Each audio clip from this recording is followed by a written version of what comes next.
Cyber dan Pelindungan Data dibuka.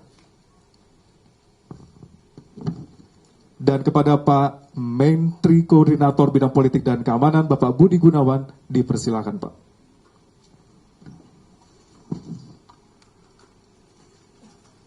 Rekan-rekan media sekalian yang saya hormati,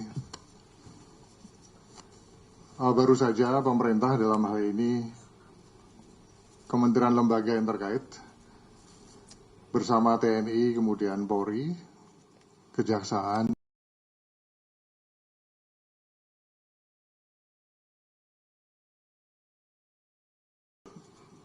dan PPTK telah menindaklanjuti hasil capaian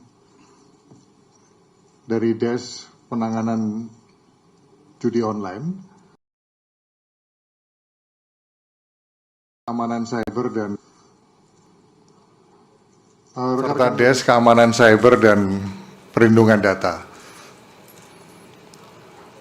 Rekan-rekan media sekalian, bahwa judi online kondisinya saat ini memang sudah cukup meresahkan, mengkhawatirkan dan darurat begitu. Bapak Presiden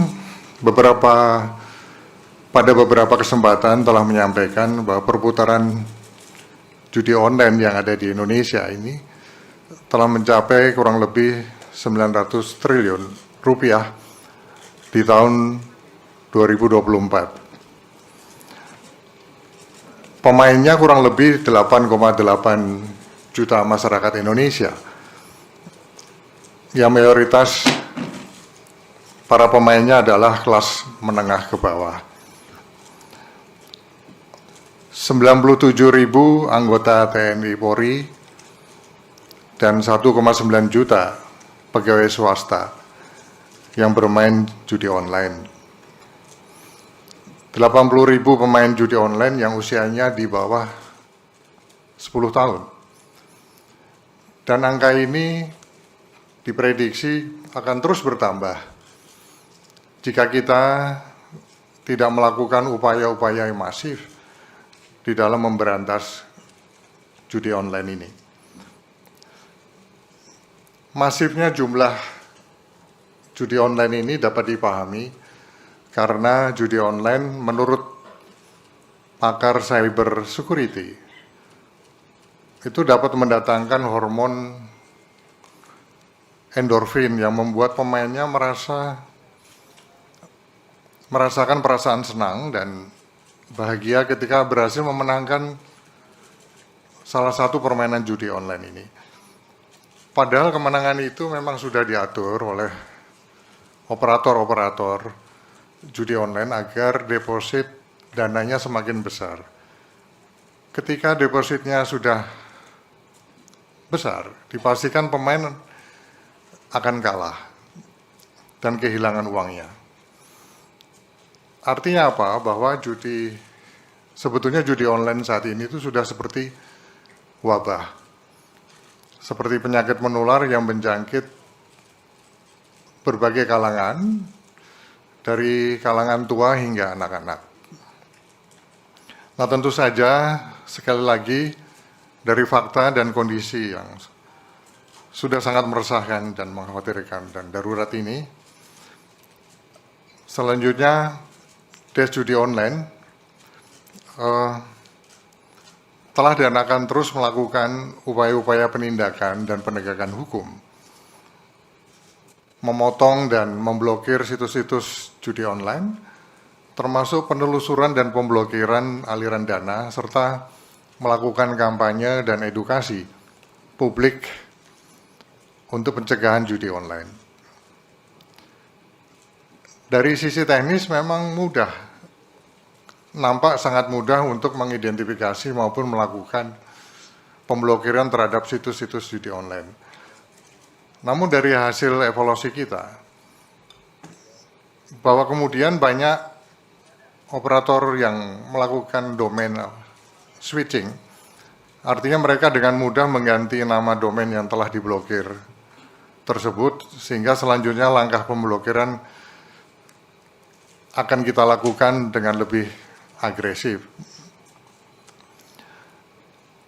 Dari hasil rapat DERS pada hari ini, ada 3 hal prioritas yang akan ditindaklanjuti segera di dalam upaya pemberantasan judi online. Yang pertama adalah DERS gabungan akan bekerja sama dengan platform-platform teknologi dan penyelenggara jasa internet untuk melakukan pemblokiran secara sistematis. Yang kedua, DERS gabungan juga akan terus melakukan penegakan hukum dan penelusuran aliran keuangan judi online. Kita akan upayakan koordinasi hukum lintas negara dengan menyasar aktivitas pencucian uang untuk memudahkan penindakan. Yang ketiga, DERS gabungan juga akan memasifkan kampanye dan edukasi publik tentang bahaya akibat daripada judi online. Bahwa slot atau judi online itu adalah penipuan. Masyarakat selama ini ditipu oleh para operator judi online. Masyarakat diberi harapan bisa menang dalam permainan judi online, padahal program judi online itu sudah disetting agar masyarakat pasti kalah. Ujung-ujungnya pasti kalah dan tidak bisa menarik uangnya. 3 hal inilah yang tadi kita putuskan dan akan segera ditindaklanjuti oleh seluruh kementerian lembaga, TNI, Polri, Kejaksaan, BSSN, Bank Indonesia, OJK, dan PPTK yang secara keseluruhan hadir pada kesempatan rilis pada siang hari ini. Sedangkan untuk DERS keamanan cyber dan perlindungan data, ada 2 fokus yang saat ini sedang dikerjakan oleh Kementerian Komunikasi dan Digital dan BSSN. Yang pertama adalah melakukan perkuatan keamanan website milik pemerintah, termasuk Pemda dan lembaga pendidikan. Yang kedua, melakukan akselerasi penuntasan pemulihan atau recovery terhadap Pusat Data Nasional Sementara atau PDNS, baik dari sisi infrastruktur maupun pemulihan data untuk mendukung pelayanan publik yang berbasis digital sebagaimana arahan Bapak Presiden. Saya kira itulah beberapa hal yang dapat saya sampaikan. Selanjutnya saya persilakan dari Ibu Menteri Komdigi untuk menambahkan, juga nanti dari Dikti, Kemenak, kemudian dari Polri, dari Kejaksaan, termasuk dari OJK.